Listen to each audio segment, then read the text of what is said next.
What's going on, guys? Welcome back to the remote front office. Today we are slowly closing in on the season here.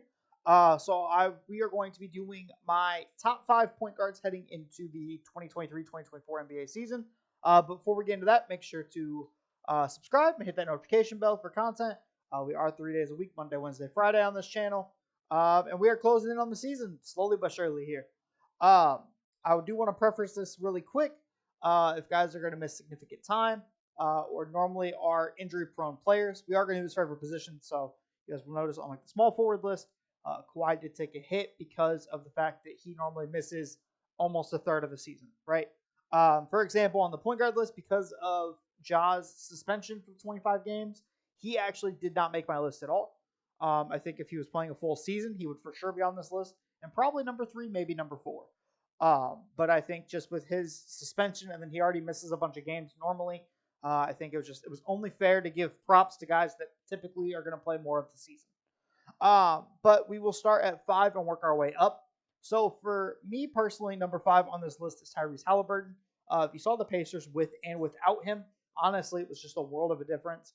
I like his energy, his playmaking, his off the court interviews certainly don't hurt.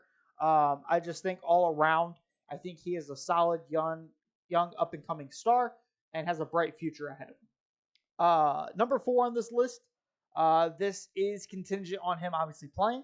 As of right now, if he gets traded to anywhere other than Miami, he is rumored to be setting out a training camp, and that is Damian Lillard. I don't think he'll sit out just due to his love of the game. But I mean, he's been up there as a top 5 guard for almost his entire career, right? So I just think personally that he's up there. The scoring ability, just the range, has to be a top 5 player, right? Number 3, and no, this is not biased due to the World Cup. I do think Shea was probably up in the spot beforehand anyway. It's SGA, right? So we saw what he did last year. He 30-point per game scorer, isn't a volume 3-point shooter, just gets to the basket really well, really navigates just the court as a whole really, really well. Really excited to see what OKC ends up doing this year as far as the seeding perspective. So personally, I think SGA is due to make that leap after what we saw in the World Cup, right? Number 2 on this list is somebody who didn't make the playoffs last year. That's gonna be Luka Doncic. So I understand Luka didn't make the playoffs, right?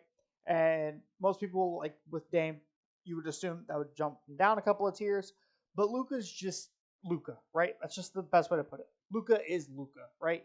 He's going to get you 30. He's going to get you double-digit assists. He's going to get you a good amount of rebounds most nights. His playmaking vision is just out of this world, right? He plays at his own pace. Nobody really speeds him up. And I just think all of that right there factors into a top 2 point guard in the league. And then number 1 is Wardell Stephen Curry. Obviously, he makes that Golden State team run. Just his ball movement, his spacing, the fact you have to respect him and pay so much attention to him. I do think he is still due for another good year. I don't see him slowing down anytime soon at all.